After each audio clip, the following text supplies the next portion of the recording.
So welcome to one and all. So today we are starting with chapter 5 which is data handling और ये class 8 NCERT से हमने chapter लिया है। तो सबसे पहले जब हम डेटा की बात करें so we have to understand what is data. So it is any information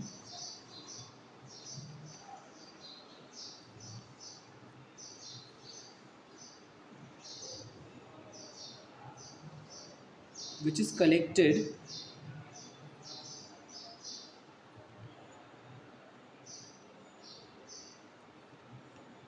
from the respondents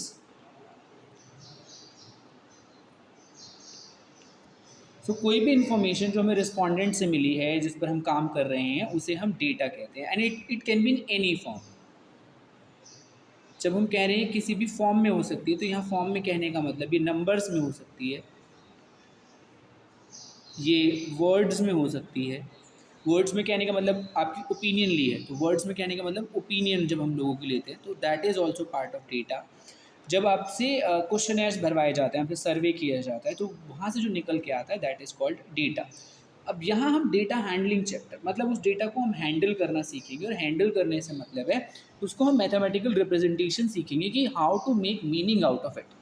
जब हम डेटा हैंडलिंग की बात कर रहे हैं तो एक्चुअल में हम मैथ्स की जिस ब्रांच के साथ डील करने वाले हैं, ब्रांच ऑफ मैथमेटिक्स जो इसमें डील करती है, जैसे हमने बाकी ब्रांचेस पढ़ी हैं एल्जेब्रा, ज्योमेट्री, उसी तरीके से branch of mathematics data handling से रिलेटेड है दैट इज स्टैटिस्टिक्स।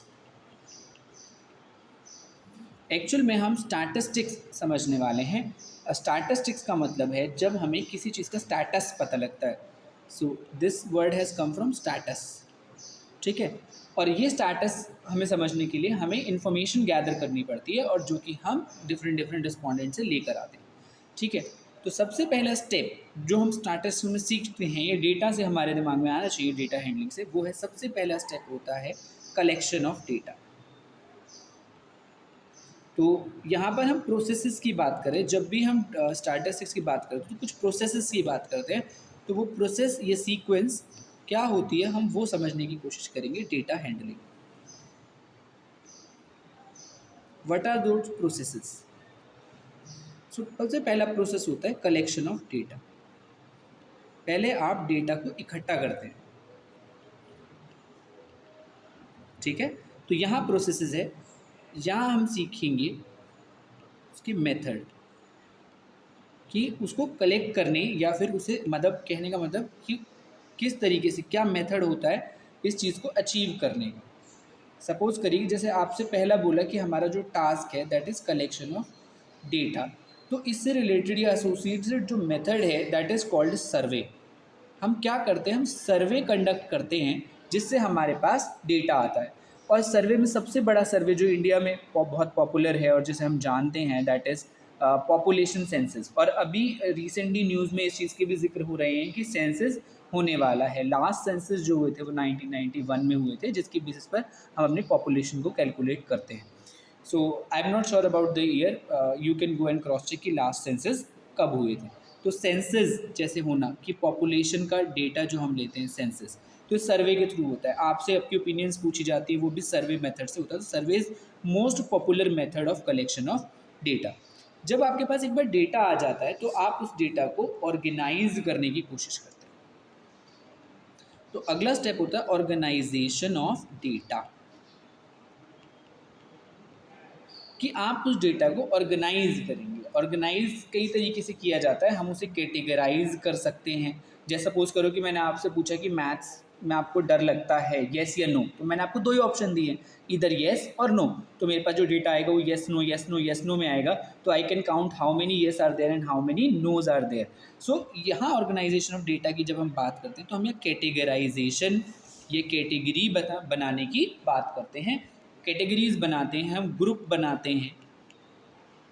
तो ग्रुप्स कैसे बनाते हैं, हम ग्रुप कैसे बनाते हैं, येस या नो किसने बोला है ना, तो येस वाला ग्रुप बना लेंगे, नो वाला ग्रुप बना लेंगे। तीन ग्रुप्स भी हो जाते हैं, येस नो मे भी हो सकता है कि कोई कहता है कि मे भी मुझे कभी कभी डर लगता है, समटाइम्स लगता है। तो there are different way of grouping. तो ऑर्गेनाइजेशन ऑफ डेटा में एक स्टेप ग्रुपिंग भी होता है। तो जब हम ऑर्गेनाइजेशन कर लेते हैं, जब हमने डेटा कलेक्ट कर चुके हैं, डेटा हम कलेक्ट कर चुके, उसके बाद हम उसे ऑर्गेनाइज कर चुके, इसके बाद जो अगला स्टेप आता है वो आता है ऑर्गेनाइजेशन के अंदर ही कई लोग इसे कंसिडर करते हैं, but I tell you it in separate manner, हम इसे सेपरेटली थोड़ा कंसिडर करेंगे। तो थर्ड होता है रिप्रेजेंटेशन ऑफ डेटा। क्या होता है? रिप्रेजेंटेशन ऑफ डेटा, जिसमें आप डेटा को रिप्रेजेंट करते हैं, उसे अलग अलग फॉर्म में दिखाते हैं, that is called representation of data. अब रिप्रेजेंटेशन भी, there are multiple representation of data, ठीक है, जिसमें से हम कुछ इस चैप्टर में सीखेंगे। और 8th क्लास से पहले आप 7th क्लास में कई तरीके के रिप्रेजेंटेशन ऑलरेडी डेटा के सीख कर आ चुके हैं, जिनमें से सबसे बेसिक 6th क्लास में आपने सीखे बार ग्राफ। तो डिफरेंट फॉर्म हो जाती है, दैट इज़ ग्राफिकल रिप्रेजेंटेशन। अब रिप्रेजेंटेशन भी दो तरीके से देखी जाती है, एक होती है न्यूमेरिकल रिप्रेजेंटेशन, जिसमें हम आपकी फ्रीक्वेंसी टेबल बनाते हैं। क्या बनाते हैं? Frequency table. तो फ्रीक्वेंसी टेबल जब हम बनाते हैं, जो कि आपने क्लास 6th में भी सीखा होगा, फ्रीक्वेंसी टेबल्स जब हम बनाते हैं, आपने याद होगा इस तरीके से हम बनाते थे। ये 5 की फ्रीक्वेंसी होती है, टेलीमार्क से जब हम बनाते हैं, ठीक है ना, टेलीमार्क टेबल बनाते हैं, फ्रीक्वेंसी टेबल बनाते हैं, ठीक है। तो इनको जब हम ग्रुपिंग में हेल्प करते हैं, तो this is one of the way of representation of data. दूसरा होता है पिक्टोरियल रिप्रेजेंटेशन, जिसमें हम पिक्टोग्राफ बनाते हैं। पिक्टोग्राफ हो गया, आपका बार ग्राफ हो गया, ठीक है। फिर आपका डबल बार ग्राफ हो गया, फिर आपका हो गया पाई चार्ट। तो ये सब जो फॉर्म्स है, इन्हें हम ग्राफिकल रिप्रेजेंटेशन कहते हैं। It is representation of data, but it is graphical one. कौन सी है ये? Graphical representation. कि आप ग्राफ बनाते हैं, ग्राफिकल से मतलब यहाँ पर ग्राफ से नहीं है, ग्राफिक्स से है। किससे? ग्राफिक्स। ग्राफिक्स मतलब वो चीज़ें जिससे आप इंफॉर्मेशन को प्रेजेंटेबल वे में दिखा सके, दैट इज़ कॉल्ड ग्राफिक्स, ठीक है। इमेजेस के थ्रू, या बार्स के थ्रू, या चार्ट के थ्रू, ठीक है। इसमें और भी फॉर्म्स आते हैं जो आपने पढ़े हैं, लाइक हिस्टोग्राम भी इसी में आएगा। जब बड़ी क्लासेस में जाएंगे तो आपको लाइन ग्राफ दिखाई देते हैं, लाइन ग्राफ भी इसके अंडर आते हैं। फ्रीक्वेंसी पॉलीगन्स बनाते हैं, 10th क्लास में आएगा ये फ्रीक्वेंसी पॉलीगन। तो these are different forms of representation of data, जिसमें से ये सारी ग्राफिकल के तहत आती है। फ्रीक्वेंसी टेबल जो है न्यूमेरिकल वे में आपको रिप्रेजेंट करती है। उसके बाद जो फाइनल स्टेप आपका आता है, जब हम डेटा को देखते हैं, ठीक है, रिप्रेजेंटेशन हो गया, ठीक है, उसकी ग्राफिकल रिप्रेजेंटेशन होगी। फाइनल स्टेप जो होता है वो होता है इंटरप्रिटेशन ऑफ डेटा और मीनिंग मेकिंग। क्या बोलते हैं हम? इंटरप्रिटेशन ऑफ डेटा, ठीक है, जिसमें हम मीनिंग बना रहे होते हैं। हम ये देखने की कोशिश करते हैं कि डेटा हमसे कहना क्या चाहता है, ठीक है। तो this is called interpretation step.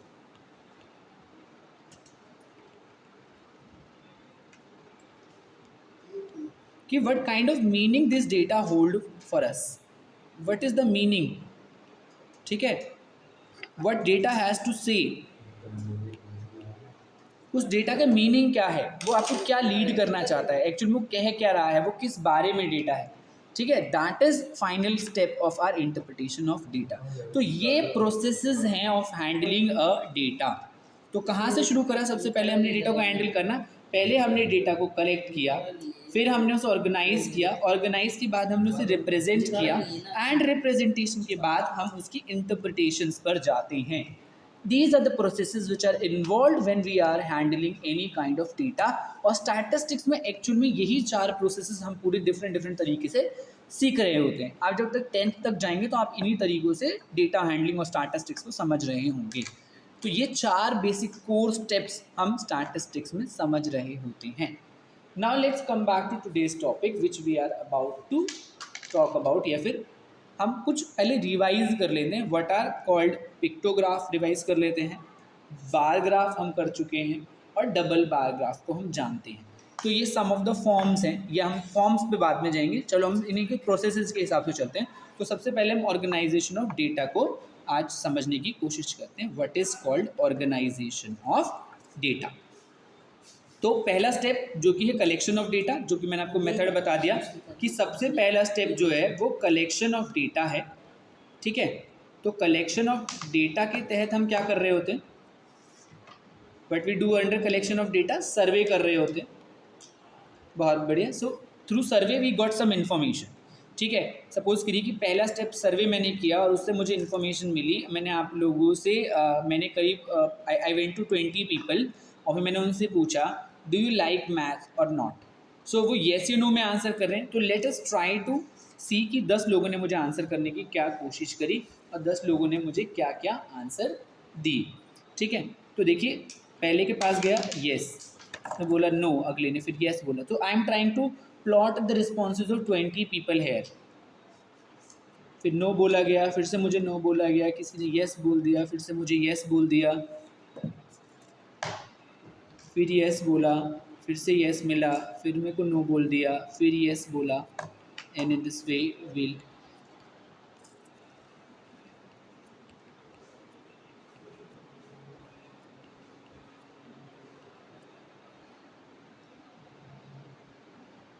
So this is the responses of 20 people. मैंने कलेक्ट कर लिया, सर्वे कर लिया। अब मुझे इसमें समझ नहीं आ रहा कुछ भी। So what I have to do, what will be my next step. Very good. So the next step should be organisation of data. I need to organise it for understanding what is the meaning. ये मतलब यहाँ actual में हुआ क्या। I went to 20 people, I know number of people who my approach is, number of people कितने जिनसे मैंने data लिया, जिनसे सर्वे कंडक्ट किया, 20 पीपल, 20 लोगों का डेटा है। आप गिन के देख सकते हैं, दीज आर 20 पीपल। ये 10-20 लोगों का मेरे पास रिस्पॉन्स आया है जब मैंने सर्वे कंडक्ट किया। तो उन्होंने मुझे ये आंसर दिए, येस नो में मैंने उनसे पूछा। सो सबसे पहला जो मुझे सबसे आसान तरीका लगता है इट इज़, सबसे पहले हम जो बनाते हैं that is called frequency distribution table. ये हमारे पास रॉ डेटा है, this is our raw data. कैसा डेटा है ये जो हमने भी कलेक्ट किया, raw.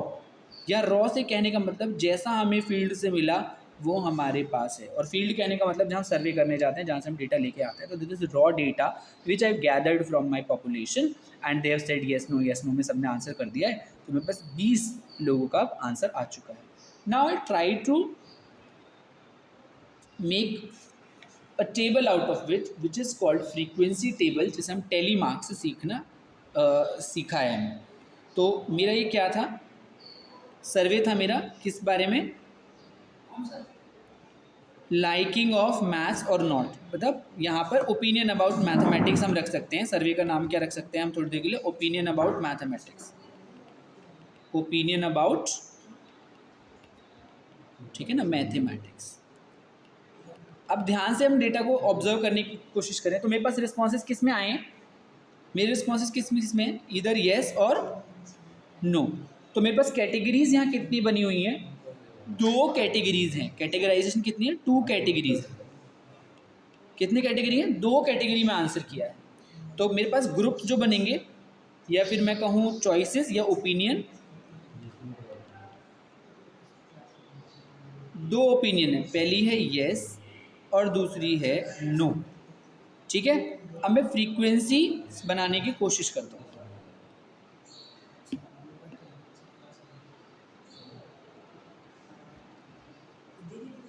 So let us try to make telemark. चलिए गिनना शुरू करते हैं। सो रेड कलर, तो पहला देखो यहाँ पर येस, तो मैंने येस में बना दिया 1 मार्क टेलीमार्क। अब किस में बनाऊँ, सेकंड जाएगा मेरा नो में। देखो मैं वहाँ ऊपर अपने रॉ डेटा को कैंसिल कर रहा हूँ ताकि मेरे कोई स्किप ना हो। फिर येस में 1 टेलीमार्क, फिर अगेन नो में मुझे 2 टेलीमार्क बनाने, मुझे येस में अब 2 बनाने, अब मुझे येस में 5th बनाना है। तो मैं इसको ब्लॉक को ऐसे कैंसिल करूँगा। So this is my 5th टेलीमार्क। फिर मुझे येस में 1 और बनाना है, नो में 1 बनाना है, मुझे येस में 1 और बनाना है, ऐसे मुझे 9 में 1 2 3 बनाने हैं, तो एक तो ये बन गया और 2 और बन गए, ठीक है, 3 हो गए। अब मुझे येस में कितने बनाने हैं, 1 2 3 बनाने हैं येस में, तो 1 2 एंड 3 बन गए येस में। अब मुझे नो में 1 बनाना है, फिर मुझे येस में 1 बनाना है और मुझे नो में 1 बनाना है।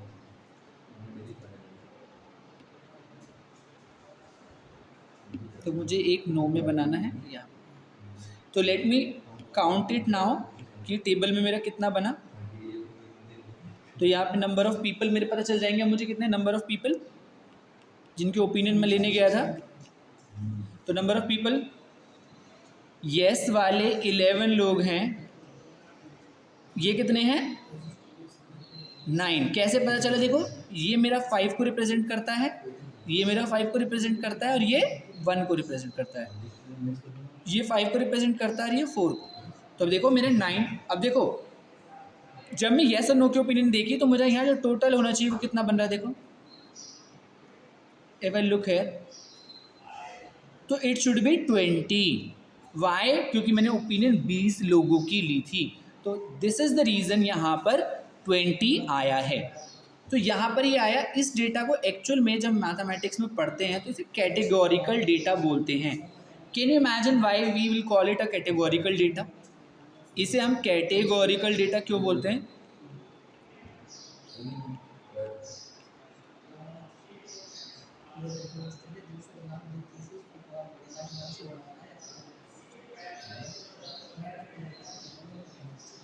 बिल्कुल, यहाँ पर हम इसे कैटेगोरिकल डेटा, हाँ इसलिए इसे कैटेगोरिकल बोलते हैं बिकॉज यहाँ कैटेगरीज हमें क्लियरली नज़र आती हैं। यहाँ पे 2 कैटेगरीज हमें क्या नज़र आई, येस और नो। बट जब ये तो एक टाइप है हमारा कैटेगोरिकल डेटा बनाने का, और ये हमने इसको जो बनाया है हम इसे क्या बोलते हैं, इसको जो हमने बनाया है दिस इज कॉल्ड फ्रीक्वेंसी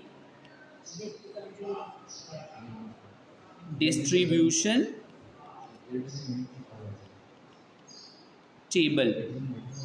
क्योंकि इसमें हमारी फ्रीक्वेंसी क्या है, जो हमारे पास रिस्पॉन्सेज आए उन्हें हम बोलते हैं फ्रीक्वेंसी। फ्रीक्वेंसी होती है अकरेंस, किसी चीज़ का होना, ठीक है। तो फ्रीक्वेंसी क्या है, वो हमें नंबर ऑफ टाइम्स क्या चीज़ आ रही है, एक पर्टिकुलर एंट्री कितनी बार आ रही है। जैसे देखो फ्रीक्वेंसी यहाँ पर मैं बोल रहा हूँ कि येस की फ्रीक्वेंसी 11 है, तो कहने का मतलब कि येस कितनी बार आता है, हाउ फ्रीक्वेंट येस इज। तो फ्रीक्वेंसी वर्ड का जो मतलब होता है, frequency gives us the number, it gives us the number of times that a particular entry, that a particular जो एंट्री है, जैसे ऊपर वाले केस में येस और नो एंट्रीज थी ना, अक्कर। तो अगर मैं कह रहा हूँ कि नो की फ्रीक्वेंसी 9 है, तो इट मीन्स इट शोज कि नो कितनी बार आया है, no is coming 9 times. So this is the way of representing the data in frequency table form. जब हम नेक्स्ट टाइम मिलेंगे तो हम न्यूमेरिकल डेटा की कैटेगराइजेशन को सीखेंगे कि हमारे पास जो न्यूमेरिकल डेटा होता है उसे हम उसके ग्रुप्स हम कैसे बनाते हैं, और वहाँ पर हम क्लास इंटरवल और इन सब को सीखेंगे। तो हमारा नेक्स्ट वीडियो या फिर नेक्स्ट क्लास में जो हम करने वाले हैं वो वही रहेगा, organisation of data, but the tabular form will change. तो we will meet soon in the next video. तब तक स्टे सेफ, पढ़ते रहें, घर पर रहें और सारी वीडियोज़ देखें और अपने